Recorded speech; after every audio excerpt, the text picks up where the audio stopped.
Hola, ¿qué tal? En el video anterior te expliqué cómo conectar un apagador sencillo para encender uno o más focos. Bueno, pues en este video te voy a explicar cómo conectar un apagador de 3 vías para encender uno o más focos. La diferencia entre estos dos apagadores es que con el apagador sencillo únicamente puedes controlar el encendido y apagado de tus lámparas desde un solo lugar. En cambio, con el apagador de 3 vías puedes encender y apagar tus lámparas desde dos lugares distintos.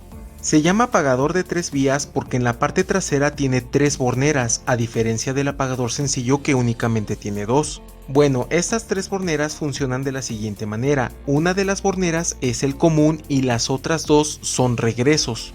Así es, en este apagador tenemos dos regresos que llamaremos regreso 1 y regreso 2. Como sabes, el apagador solamente tiene dos posiciones. En una posición el común cierra el switch con el regreso 1.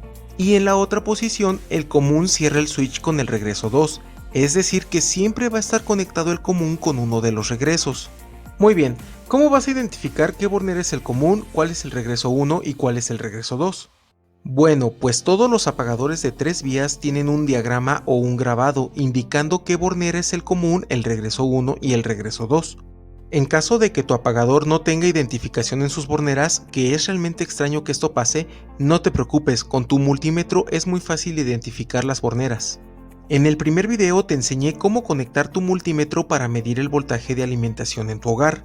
Bueno, pues tienes que conectar de nuevo los cables de tu multímetro como te enseñé, pero en esta ocasión vas a mover la perilla en la posición de continuidad. Esta opción normalmente está señalada con un símbolo de ondas sonoras. Esto quiere decir que nuestro multímetro sonará si el objeto que midamos tiene continuidad. Por ejemplo, supongamos que tenemos un cable completo y tenemos una punta de nuestro multímetro en un extremo del cable y la otra punta en el otro extremo. Como el cable está completo, entonces nuestro multímetro sonará indicando que hay continuidad desde un extremo hasta el otro. Sin embargo, si el cable estuviera roto por dentro del aislante, a simple vista no nos daríamos cuenta, pero con el multímetro sí, ya que no sonaría y esto nos dice que no hay continuidad desde un extremo hasta el otro. Nota muy importante: el cable, apagador, fusible o conductor eléctrico en el que vayas a probar continuidad debe estar libre de voltaje.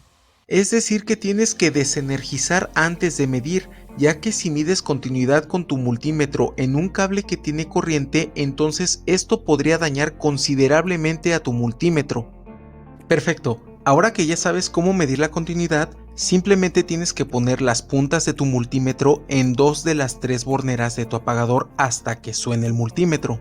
Cuando esto pase, quiere decir que ya encontraste el común y un regreso, pero aún no sabes cuál es cuál. Lo siguiente que tienes que hacer es cambiar una de las puntas del multímetro a la otra bornera y presionar el apagador. Si no suena el multímetro, entonces regresa la punta a donde estaba antes y cambia la otra punta a la otra bornera. Ahora sí tiene que sonar, por lo tanto la punta que se quedó fija es el común y las otras dos borneras son los regresos. No es importante saber cuál es el regreso 1 y cuál es el regreso 2, pero sí es sumamente importante saber cuál es el común. Muy bien, ahora que ya sabes cuál es el común y cuáles son los regresos de tu apagador, te voy a enseñar cómo se conectan. Presta mucha atención, la verdad no es difícil. Vas a necesitar dos apagadores de 3 vías. En el apagador 1 vas a conectar el común con la línea de la pastilla de los apagadores. Y en el apagador 2 vas a conectar el común con una de las borneras del socket de tu lámpara.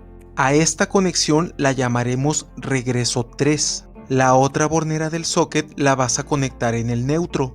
Por último, vas a conectar los regresos del apagador 1 con los regresos del apagador 2.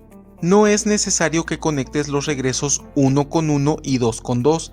Pueden estar invertidos, es decir, el 1 con el 2 y el 2 con el 1. Esto no va a afectar en nada al funcionamiento, así que no te preocupes al hacer esta conexión.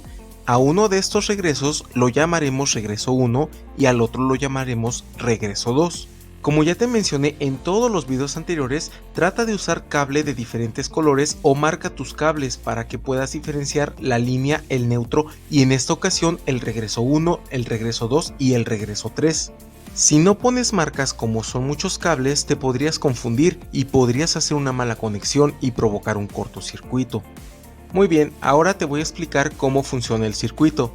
Como te dije al principio, el común siempre va a cerrar el switch con uno de los dos regresos.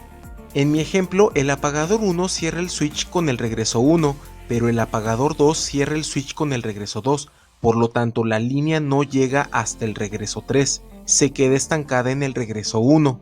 Para encender el foco solamente tenemos que oprimir el apagador 1 o el apagador 2 para que la línea llegue hasta el regreso 3. Por ejemplo, si presionamos el apagador 1, ahora su común cierra el switch con el regreso 2 y la línea pasa hacia el regreso 3 encendiendo el foco. Si presionamos el apagador 2, ahora su común cierra el switch con el regreso 1, pero como aquí no está la línea, entonces se apaga el foco. Por lo tanto, podemos encender y apagar nuestras lámparas desde cualquiera de los dos apagadores. Para conectar dos o más focos, lo único que debes hacer es conectar tus demás focos en paralelo con el primero. Es decir que una bornera de tus sockets siempre va a ir conectada en el regreso 3 y la otra bornera en el neutro. Y de esta manera puedes encender y apagar la cantidad de lámparas que quieras desde dos puntos diferentes. El símbolo del apagador de 3 vías es un círculo dividido en tercios y un pequeño círculo en el interior de cada segmento. Este apagador se utiliza comúnmente en habitaciones muy grandes o donde hay más de una entrada a la habitación, de lo contrario sería muy tedioso cruzar toda la habitación para encender y apagar tus lámparas. A este apagador también se le conoce como apagador de escalera y esto se debe a que se utiliza mucho en lugares de la residencia donde hay escaleras. Por ejemplo, si estás en la planta baja y necesitas subir al primer piso y el cuarto está oscuro, entonces enciendes las lámparas y una vez que subes las escaleras las apagas desde ahí. Sería inútil e ilógico que tuvieras que regresar a la planta baja para apagar las luces y de nuevo subir las escaleras pero a oscuras. Otra aplicación muy común es en los dormitorios. Normalmente los apagadores están a la entrada de una recámara, pero cuando te vas a dormir tienes que ir a la entrada de tu recámara a apagar la luz y regresar a oscuras a tu cama. Bueno, pues con apagadores de 3 vías puedes solucionar esto. Instalas uno en la entrada de tu habitación y el otro apagador lo conectas al lado de tu cama y listo, ya puedes apagar la lámpara de tu recámara prácticamente desde tu cama. Bueno, pues esto ha sido todo en este video, espero que te haya sido de utilidad y puedas seguir realizando tus instalaciones eléctricas por tu propia cuenta. Si el video te gustó, por favor dale like y compártelo para que otras personas puedan aprender. Nos vemos en el siguiente video.